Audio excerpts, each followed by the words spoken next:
Breaking news, ladies and gentlemen. The Cincinnati Bengals have just traded with the Cleveland Browns to acquire Joe Flacco. That's what just happened. Breaking news, the Cleveland Browns have just traded Joe Flacco to the Cincinnati Bengals. Ladies and gentlemen, that has Dillon Gabriel, who didn't play that badly this past weekend, as your QB1 with, logically speaking, Shedeur Sanders moving up as your QB2. It's getting very interesting. Now, I don't know if y'all know the news, if y'all saw the news. Damian Lillard, Dame Dollar, formerly of the Portland Trail Blazers, then went to the Milwaukee Bucks, tore his Achilles, was out, got injured in the play. It's going to be out this entire year, but is back in Portland where he belongs, where he loves to be, loves it out there. Damian Lillard's from Oakland, California, and that makes him a Raiders fan.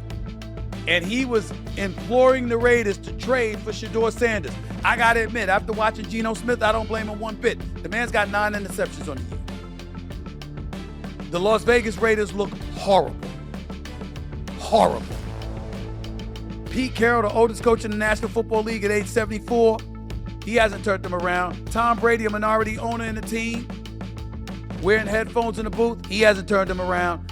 They look bad. And I can't blame Damian Lillard for suggesting that. I don't know how good Shedeur Sanders is going to be. I know I believe in the brother. I know I wouldn't mind seeing him in Las Vegas. I know I wouldn't mind seeing him in the bright lights on center stage because he's got that kind of swag with him. I definitely feel that way. But I'm here to tell you right now, when I look at it and I look at him, I got to tell you something. I don't mind that suggestion at all. But just to reiterate, Joe Flacco for the Cleveland Browns has just been traded to the Cincinnati Bengals because obviously they've lost faith in Jake Browning, who was about to have, he looked like he was just having a meltdown on the sidelines. You know, an offensive line that couldn't protect him. He couldn't compose himself. He clearly was making mistakes. You got Jamar Chase and T. Higgins out there. You got to have a quarterback that can throw the damn football, period. End of discussion. So I don't mind this trade at all. But how much that's going to do for the Cincinnati Bengals remain to be seen. At least they're trying something. I give them credit where credit is due. But maybe, what are you going to do if you are Zach Taylor? Are you going to put Joe Flacco in the shotgun position, putting him out there as target practice for opposing defensive linemen and linebackers coming at his way with that offensive line? I don't know how wise that is. We shall see. 888 Mad Dog 6 is the number to call up. That's 888-623-3646. You're listening live to the Stephen A. Smith Show, Sirius XM, Mad Dog Sports Radio. One other thing I want to get to before we went to break, because I thought this was important to bring up. I don't know if y'all saw DeMarcado for the Arizona Cardinals running into the end zone, a breakaway 72-yard touchdown run, but let go of the football before he crossed the goal line. And then you saw him on the sideline, and the coach, Gannon, got 6th-round draft pick from the Browns for a 5th-rounder. The 40-year-old had been benched in favor of rookie Dillon Gabriel this past weekend. And without Joe Burrow, Cincinnati 0-3 with Jake Browning starting with a propensity to turn over that football. Our Bengals reporter Ben Beebe joins us now for much more. Still, we see the Bengals in 2nd place in the AFC North. What more can you tell us, Ben, about why they felt compelled to make this move? Yeah, Hannah, after the Bengals dropped 3 straight games without Joe Burrow as a starter, they felt they needed a spark to lift this offense. And the Jake Browning that they saw over these last 3 games was not the same guy they saw in 2023. So with that being said, over the last couple of days, they made it a point to try to find another option ahead of practice on Wednesday. And in scouring the league, they found Joe Flacco.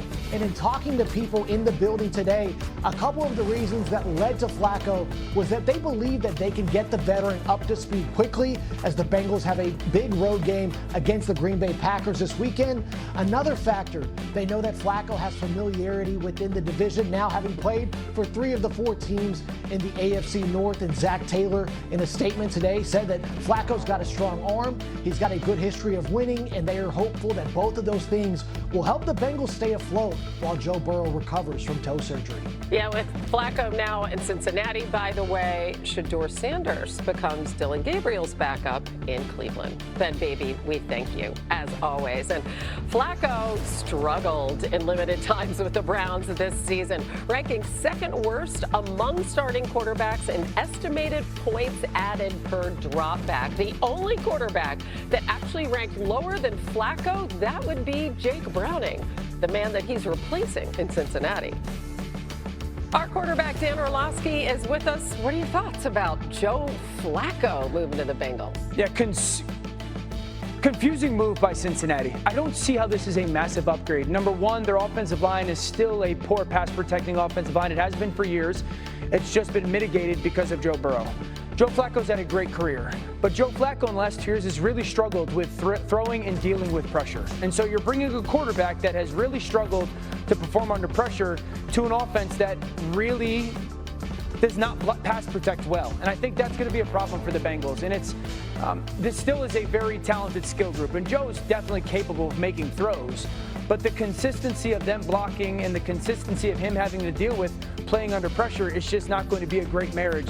And the second thing it makes me think about is it was either in Cincinnati, we could no longer trot out there with Jake Browning, or that they believe that Joe Burrow is going to come back sooner than they expected. Because I know the initial timetable was like potentially 3 months, but it makes me feel that the Bengals think he's got a chance to get back sooner. They just need to stay competitive and stay afloat in an AFC that's a little bit of a muddy picture right now, certainly within their division, and then he can come back sooner than expected and they can make a potential playoff run. So a Band-Aid situation, perhaps. Yeah, I just don't know if it's that much of an upgrade over Jake Browning. Yeah, we don't know. By the way, if Flacco's able to go Sunday, which we assume he is, he's going to be tested right out of the gate because he faces Micah Parsons and the Packers. Oh. And they're a 2-touchdown underdog. Yeah.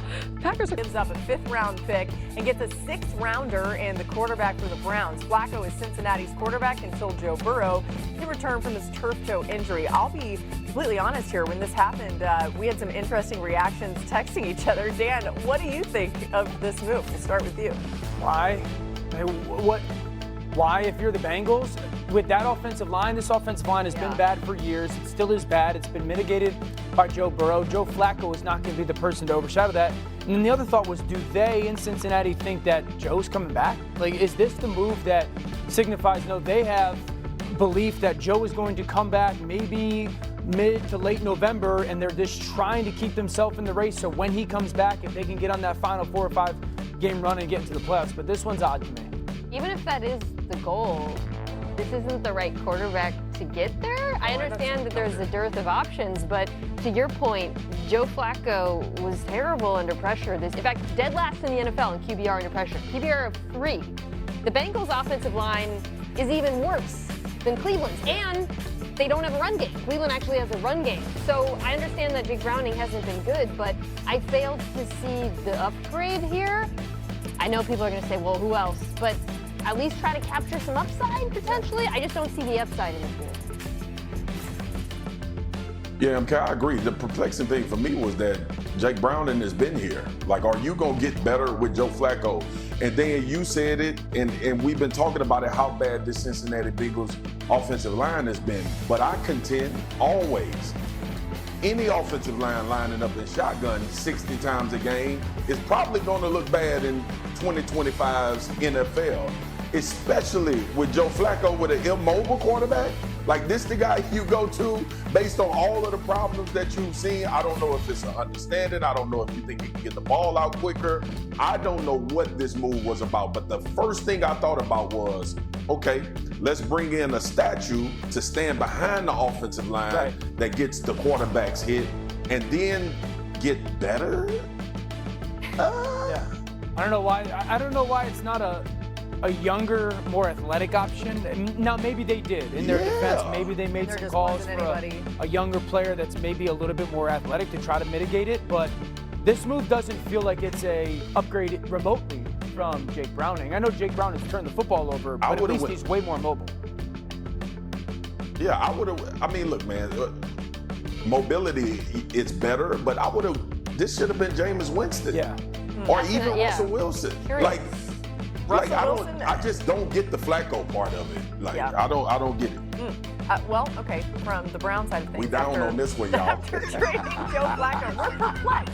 To the Bengals, Dillon Gabriel, Shedeur Sanders are the two remaining quarterbacks on the Browns roster. Dillon Gabriel showed some promise even in a loss. Bailey Zappi is on Cleveland's practice squad. That's that. Let's move on. But you mentioned the breaking news. Adam Schefter reporting. Bengals are acquiring quarterback Joe Flacco from the Browns, along with a 6th-round pick for a 5th-rounder. The 40-year-old had been benched in favor of Dillon Gabriel since Joe Burrow went down, since he's gone 0-3 under Jake Browning. Let's bring in our Dan Graziano and Jeff Saturday. Dan, I'll start with you. What more can you add to this news from just about a half hour ago? Yeah, Matt, the Bengals really thought that when Joe Burrow got hurt that Jake Browning would play better than he has so far. So at this point, they were out the last couple of days looking for other options. Joe Flacco is the one they end up with. Now, it's important to note, I don't think the Bengals expect Joe Flacco to come in and be able to just start for them right away. They have a game this Sunday against the Packers and a game a few days later, next Thursday, against the Steelers. So I would say Week 8 would be the soonest you would see Joe Flacco, if at all. In terms of who starts this week, Browning obviously remains a possibility. They have Brett Rippon on the roster as well, and head coach Zach Taylor said yesterday they would consider all options. I doubt that Flacco is one immediately, but he's certainly one down the road if they continue to struggle and are looking for a veteran solution at the quarterback position, while they hold out at least a little bit of hope that Joe Burrow can come back by the end of the year. And you really think about it, Flacco's played on enough teams enough years. He probably knows every offense in the NFL, and he already beat the Packers a couple of weeks ago when he was at the Browns, so there's familiarity there. Saturday, what does this trade mean for Cincinnati now moving forward? Honestly, I don't know what this is a shot in the dark to me. This is not an offense that protects their quarterback. Joe Flacco isn't fleet of foot. I mean, Joe Burrow was back there getting hit. And I understand Browning's not playing well. I'm not sure what you think you upgrade other than, okay, get the ball out on time, use Higgins, put it in Chase's hands, that kind of thing. But I look at this thing and I don't know. It's a kind of a head scratcher to me. Joe Flacco hasn't lit it up in Cleveland.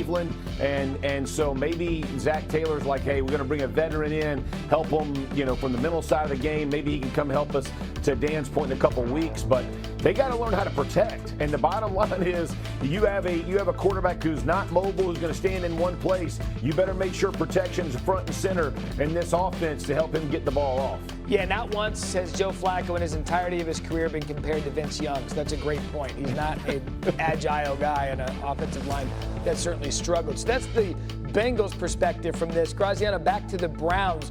What does this now mean from a quarterback room that had about 7 guys in training camp, and now they're down to just a couple?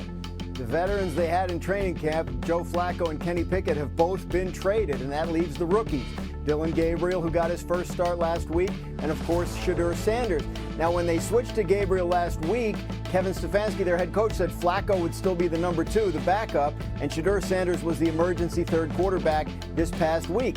A move like this, assuming they don't bring in some other veteran, tells you that they're comfortable, at least for the time being, with Shedeur Sanders in that number 2 spot, which means if something were to happen to Dillon Gabriel, he would have to go into the game. I still expect, Matt, that the Browns will want to get a look at both of these rookies before the end of the season just to see what they have.